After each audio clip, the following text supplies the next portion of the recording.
अस्सलाम वालेकुम। आज का जो हमारा टॉपिक है वो है आज का हमारा टॉपिक हिस्ट्री ऑफ मुल्तान और इसका हिस्टोरिकल बैकग्राउंड, और इनमें हम देखेंगे कि क्या क्या अचीवमेंट्स हुई हैं और किस तरह से ये अपना जो मुल्तान सिटी है वो अपनी एक हिस्टोरिकल अहमियत रखता है या इसका क्या इम्पोर्टेंस है, जिसको हम मुल्तान जो एक सिटी है जिसको हम मोस्टली सिटी ऑफ सेंट भी कहते हैं, ये कहा जाता है। ये एक जनूबी एशिया के कदीम तरीन शहरों में से एक शहर है जिसकी एक भरपूर और मतनू तारीख़ है जो कई हज़ार साल पर मुहित है, और पाकिस्तान के सूबा पंजाब में ये शहर वाक़या है। मुल्तान अपनी पूरी तारीख़ में एक अहम सकाफ़ती, मज़हबी और तिजारती जो है वो मरकज़ रहा है। अब इसमें हम देखेंगे कि मुल्तान की तारीख़ का जो आगाज़ है वो तकरीबन 3000 कबल मसीह से होता है, और ये शहर द्राविड़ी तहज़ीब का हिस्सा रहा है। और वैदिक अहद के दौरान मुल्तान माली अस्ताहान कहलाता था, जिसका मतलब ये था कि माली का मकाम। हिंदुओं के मुताबिक ये था कि शहर सूरज देवता सूरज नारायण का मस्कन जो था वो था। ठीक है, अब इसमें हम ये देखेंगे कि एंशिएंट एंड क्लासिकल पीरियड। ठीक है, तो इसमें हम ये देखेंगे कि एंशिएंट और क्लासिकल जो पीरियड था उसमें इंडस वैली सिविलाइजेशन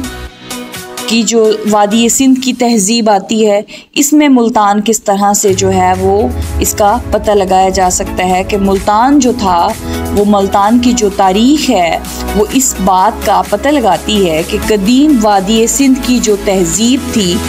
उससे मुल्तान की जो तारीख़ है उससे अंदाज़ा लगाया जा सकता है,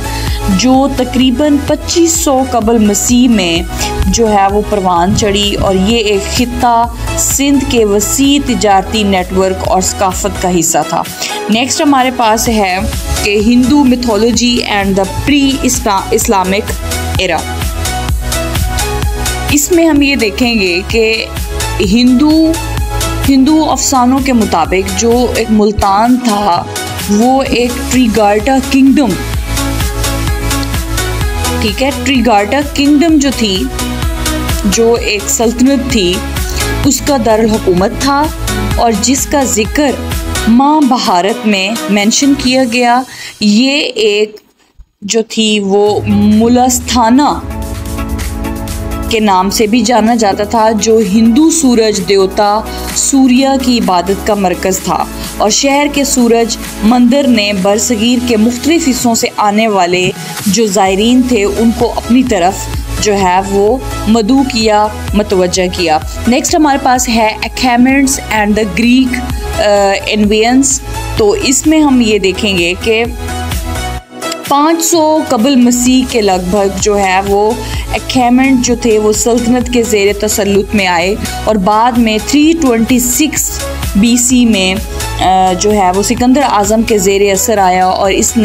जिसने इस इलाके में अपनी एक कैंपेन के दौरान इस शहर में एक गैरिजन कायम किया।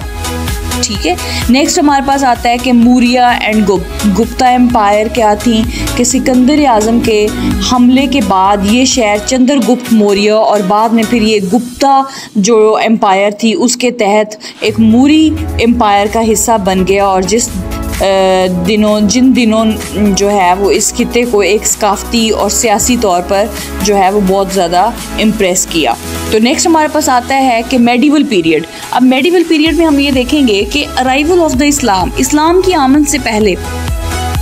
किस तरह से था। अब 7th सेंचुरी में मुल्तान को जब 712 में ईस्वी में जब मोहम्मद बिन कासिम ने इसको फ़तह किया, तो अमूरी जो उमैयद खिलाफत थी उसने फ़तह किया, तो जिससे इस खित्ते में एक इस्लामी असर व रसूख और इस्लामिक कॉन्सेप्ट आया। ठीक है, और इस दौर में मुल्तान को इस्लामी तालीम और सकाफ़त का मरकज़ बना दिया गया। नेक्स्ट हमारे पास आता है फिर गज़नवीद एंड दिल्ली सल्तनत। तो इसमें जो है वो हम ये देखेंगे कि गज़नवीद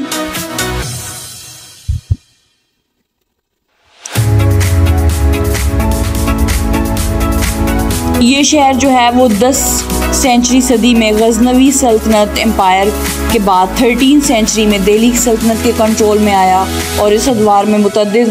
मसाजिद, मदारिस और सूफ़ी मज़ारात की तामीर समेत अहम तिमारती और सकाफ़ती जो है वो एक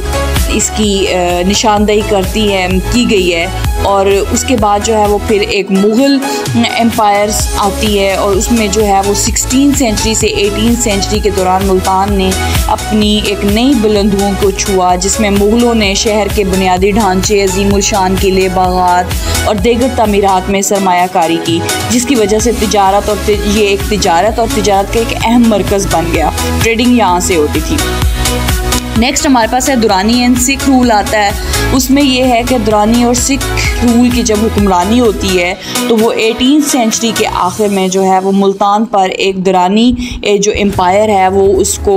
जो है वो उस पर कब्ज़ा कर लेती है। और उसके बाद जो है वो महाराजा जो है वो रंजीत सिंह के फतह होने के बाद 19 सेंचुरी के स्टार्ट में जो है वो सिखों की हुक्मरानी में ये शहर आ गया और इस शहर ने जो है वो बहुत सी एक लड़ाइयाँ देखी, बहुत सारी जंगें देखी और उसके बाद ये एक मतनाज़ा इलाका था। उसके बाद जो है वो हम फिर देखें कॉलोनियल पीरियड में तो ब्रिटिश रूल जो है वो किस तरह से यहाँ पर आते हैं। तो बरतानवी जो राज होता है उसमें जब सेकंड वॉर जो है वो एंग्लो सिख वार जो है वो स्टार्ट होती है, उसमें 1849 में ब्रिटिश ईस्ट इंडिया कंपनी ने मुल्तान पर जो है मुकम्मल तौर पर कब्ज़ा कर लिया। और बरतानवी जो एक टाइम पीरियड था या बरतानवी जो हुकूमत थी उसमें ये शहर जो है वो एक जदीद इंतज़ामी मरकज़ के तौर पर जो है वो तैयार हुआ है और जिसमें रेलवे, बहुत सारे तालीमी इदारे जो थे, उसमें बहुत सारी नहरें जो थी वो शामिल थी। और आज़ादी के बाद जो है वो फिर 10th सेंचुरी के बाद जो है वो जब पार्टीशन हुई, उसकी इंडिया की जब पार्टीशन हुई तो उसमें देखें कि 1947 में हिंदुस्तान की तकसीम के साथ जो है वो मुल्तान एक नई कायमशुदा रियासत पाकिस्तान का हिस्सा बन गया, जिसने इस शहर ने हिंदुस्तान से मुस्लिम पनाह गज़ीनों की आमद और इसके हिंदू और सिख आबादी के हिंदुस्तान की मुंतकली देखी। और उसके बाद जो है वो फिर हमारा मॉडर्न एरा जो है वो स्टार्ट होता है, जिसमें हम ये देखेंगे कि आज मुल्तान जो है वो पाकिस्तान का एक बहुत बड़ा कल्चरल और इक़्तिसादी, सकाफ़ती और इक़्तिसादी जो है वो एक हब है, जो अपने तारीख़ी मकामात, सूफ़ी मज़ारात और भरपूर विरसे के लिए जाना जाता है। ये एक तिजारत, ज़राअत और तालीम के लिहाज से भी अहम इम्पॉर्टेंस है और इसकी एक बहुत ज़्यादा हिस्ट्री है और हिस्टोरिकल पॉइंट ऑफ व्यू से ये एक बहुत ज़्यादा अहम तरीन शहर है, जिसमें हम ये देखते हैं कि इसकी सकाफ़ती और इसकी जो है वो कल्चरल एंड हिस्टोरिकल सिग्निफिकेंस क्या है। तो इसमें हम ये देखेंगे कि जिसमें जो है वो सूफ़ी विरसा, जिसको हम सूफ़ी हेरिटेज भी कहते हैं, तो उसमें यह है कि मुल्तान अपने सूफ़ी मज़ारात के लिए बहुत ज़्यादा फेमस है, जो मुल्क भर से बहुत सारे ज़ायरीन को अपनी तरफ मदऊ करता है, राग़िब करता है, और जिसमें से बहाउद्दीन ज़करिया, शाह रुकन आलम और शाह शम्स तबरेज़ के मज़ारात वग़ैरह जो हैं वो इसमें शामिल हैं और जो इसकी भरपूर तारीख़ की अक्कासी करते हैं। और मुल्तान के जो हैं वो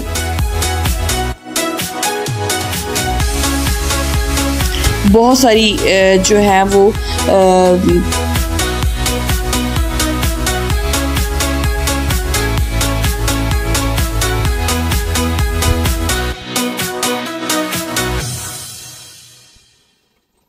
फिर उसके बाद हमारे पास आता है आर्किटेक्चरल लिगेसी, जिसमें हम ये देखते हैं कि शहर के तामीराती विरसे में एक 3 जो है वो किले, जैसे कि मुल्तान किला और मुतअद्दिद जो है वो मसाजिद, मस्जिदें और मकबरे वगैरह भी शामिल हैं, जो इसकी भरपूर तारीख़ की अक्कासी करते हैं। ठीक है, तो इसमें जो है वो फिर जिन्होंने जो है वो 1000 साल से जो है वो इस खित्ते को बहुत ज़्यादा तश्कील दिया।